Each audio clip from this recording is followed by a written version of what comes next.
आज हम जानेंगे secondary book of account. Accounting करते वक्त जो सेकेंड नंबर पे बुक ऑफ अकाउंट बनाई जाती है उसे क्या कहते हैं।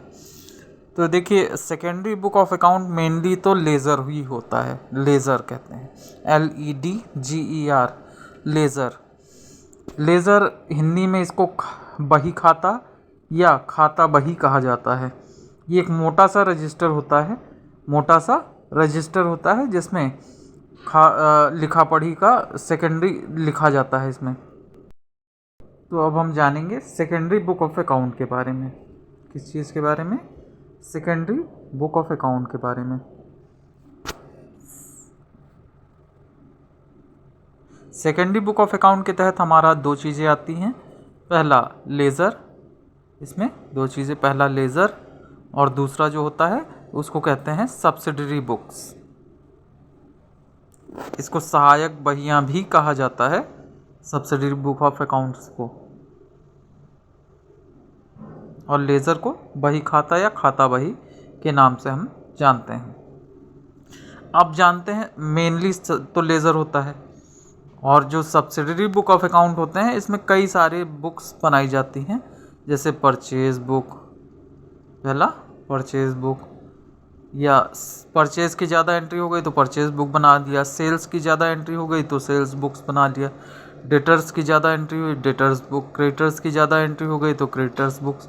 और एक और सेकेंडरी बुक ऑफ अकाउंट होती है जिसको कैश बुक कहा जाता है। ये mainly secondary book of account भी है और प्राइमरी बुक ऑफ अकाउंट भी होता है। अब हम लेज़र के बारे में जानते हैं।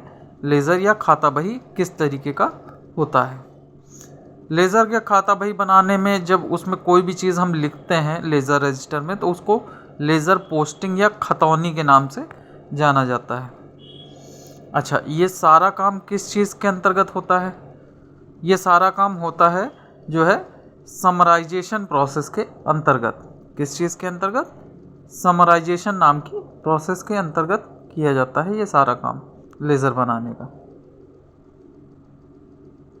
इस प्रोसेस को समराइजेशन कहते हैं।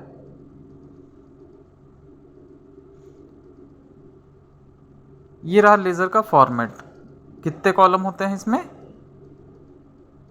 लेज़र का फॉर्मेट ये है, इसमें टोटल 8 कॉलम होंगे। पहला कॉलम, दूसरा कॉलम पर्टिकुलर, तीसरा कॉलम JF जर्नल फोलियो, चौथा कॉलम अमाउंट, और सेम वैसे ही अब फिर ये आगे भी डेट कॉलम फिर से होगा और पर्टिकुलर कॉलम होगा फिर जर्नल फोलियो और लास्ट अमाउंट।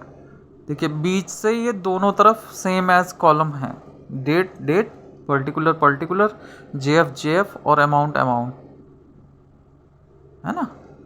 तो इधर वाली जो साइड है लेफ़्ट साइड, इसको डेबिट साइड कहेंगे, और जो राइट साइड है उसको क्रेडिट साइड कहेंगे। क्या कहेंगे? Credit side. तो इसमें दो साइड, क्रेडिट साइड और डेबिट साइड के पार्ट में, दो पार्ट में बटा होता है, और दोनों साइड सेम कॉलम होते हैं। टोटल 8 कॉलम होते हैं। यहाँ कुछ लिखना है तो 2 करके, फिर 2 करके सेकेंड एंट्री, ऐसे करके 2 करके थर्ड एंट्री, जो भी चीज़ लिखी जाएगी, और यहाँ अमाउंट वाले कॉलम में अमाउंट। अच्छा, पेज नंबर होगा तो जर्नल फोलियो में डालेंगे, नहीं तो कोई बात नहीं। अब इधर क्रेडिट साइड में जो भी चीज़ लिखनी होगी बाई करके लिखेंगे अपन, by second entry, by third चीज़ का नाम, ये अमाउंट वाले कॉलम में अमाउंट।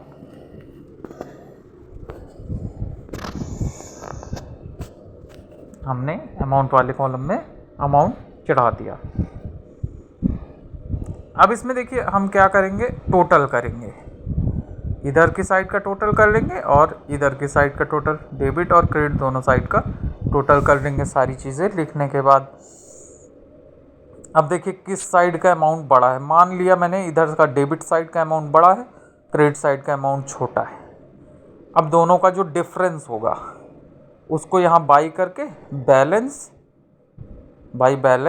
कैरिड फॉरवर्ड, C/F करके लिखेंगे। कैरिड फॉरवर्ड को यहाँ लिख दिया, डिफरेंस का अमाउंट।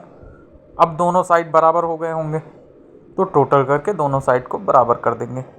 ये लेज़र का बैलेंस कहलाएगा।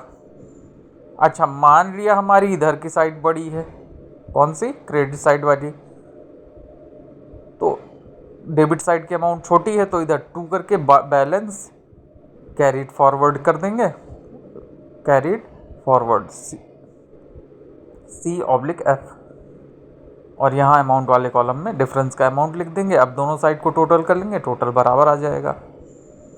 अच्छा, जो बैलेंस 2 बैलेंस करके मैंने लिखा है, किधर लिखा है, डेबिट साइड में। अगर मैंने ये बैलेंस डेबिट साइड में लिखा है तो ये क्रेडिट बैलेंस है, और अगर बाई बैलेंस मैंने कैरिड फॉरवर्ड करके लिखा है, मतलब क्रेडिट साइड में लिखा है, तो ये डेबिट बैलेंस कहलाएगा। अब जब इसको उतार के लाएंगे तो डेबिट साइड वाला बैलेंस, डेबिट साइड में जो लिखा है वो क्रेडिट बैलेंस है, इसको क्रेडिट साइड में लिख लेंगे आने वाले नेक्स्ट पीरियड में। या अगर क्रेडिट साइड में लिखा है तो उसको डेबिट साइड में उतार के लेके आएंगे, क्योंकि वो डेबिट बैलेंस था। नेक्स्ट ईयर में ये डेबिट साइड में लिखा जाएगा। कुल मिला के इस तरीके से लेज़र को बनाया जाता है। तो आपने समझा लेज़र का फॉर्मेट। जितने भी ट्रांजैक्शन होते हैं उसमें लेन देन में जितने भी नाम आएंगे, हर एक नाम का एक